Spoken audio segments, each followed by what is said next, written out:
Hello there. How's everyone doing? Finally, I got to the point that I need to release this video of my first initial impressions of the Stiga Cybershape 18K. Excellent paddle racket by Stiga.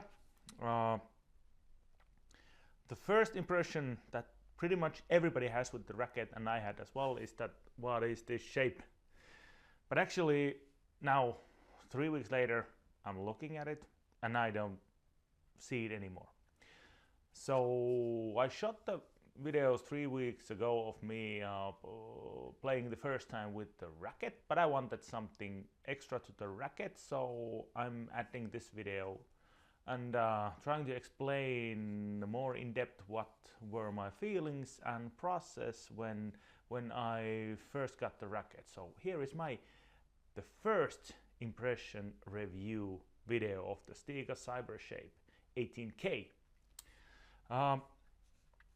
What I was mostly worried about is every time you're changing to a new racket completely, how does your playing hand react to the racket?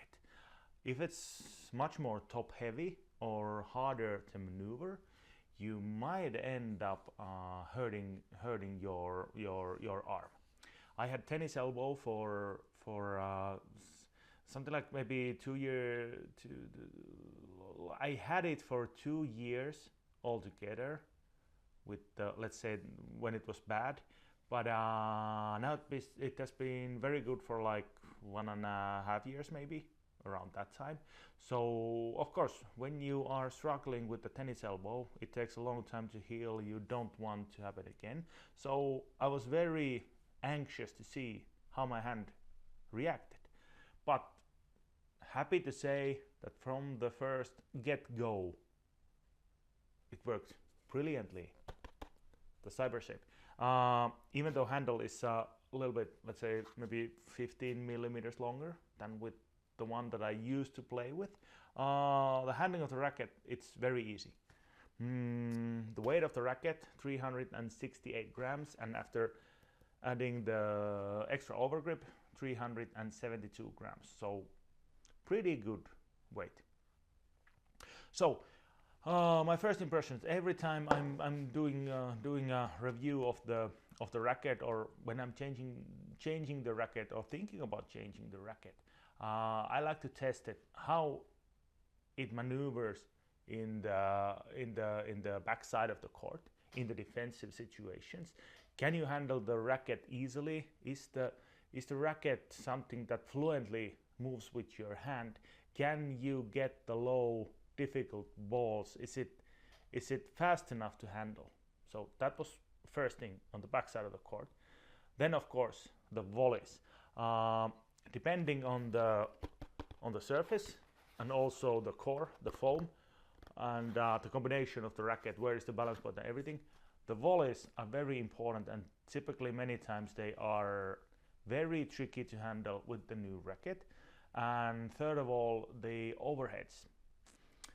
Every time you are changing from control racket to a power racket, you need to adapt to the overheads when you get more power to your shots.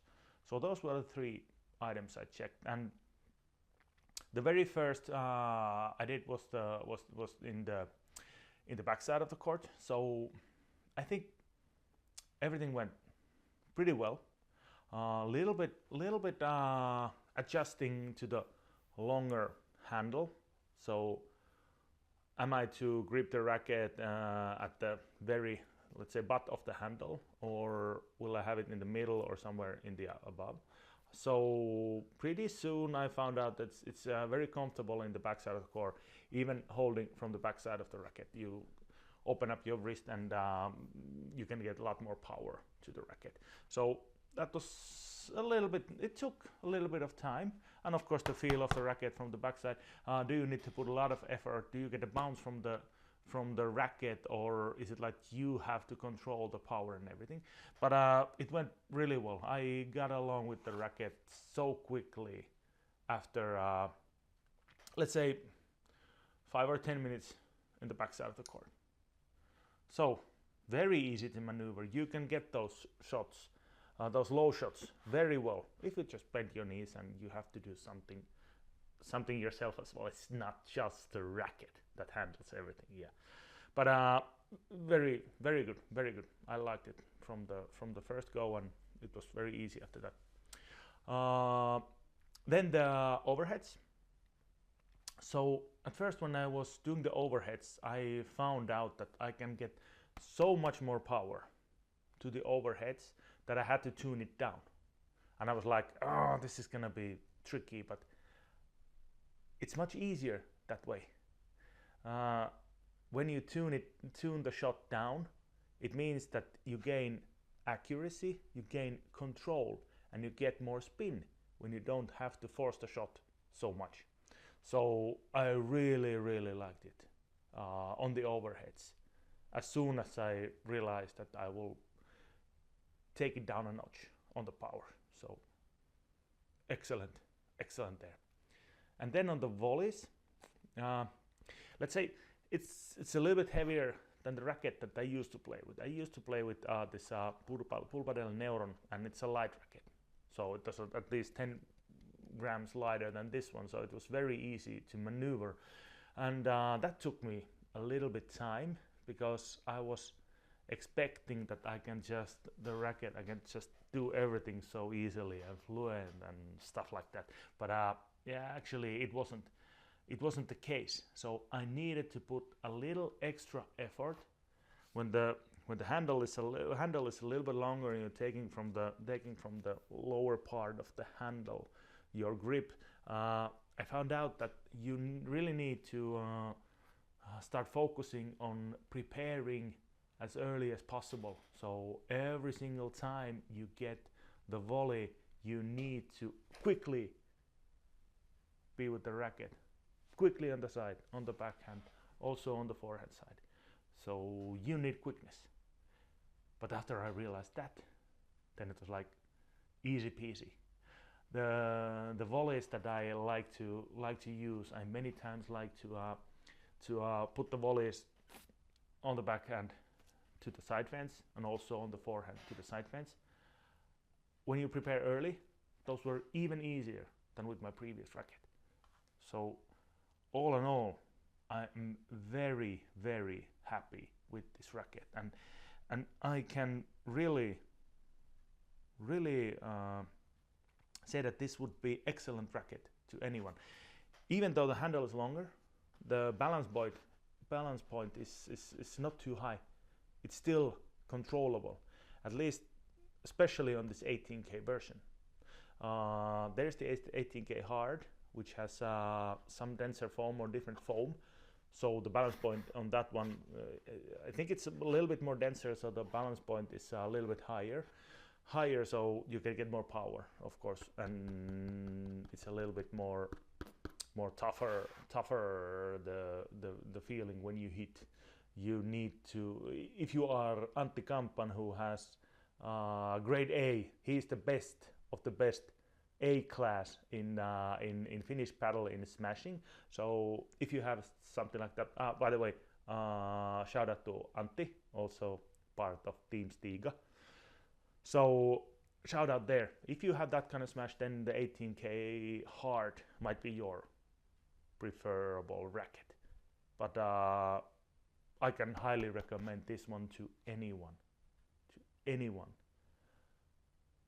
From the beginners to intermediate players to advanced players. Everybody will find that this is their tool.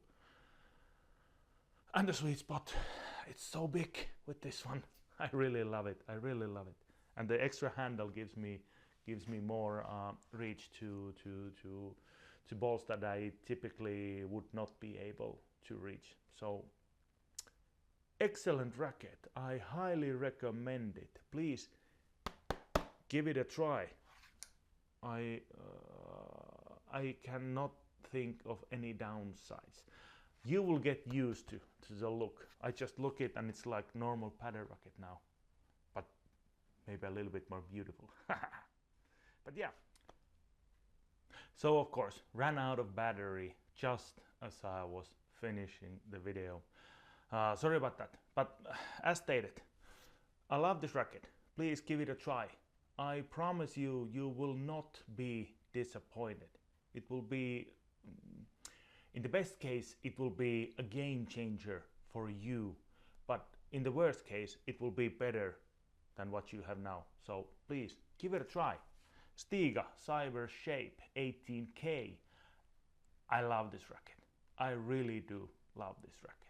So until next time, I will make a video. What are my thoughts 3 weeks after I have been using this racket, and do I find something extra from the racket? So until that time, keep playing padel. Make the world a better place. Play padel. Hey, vamos!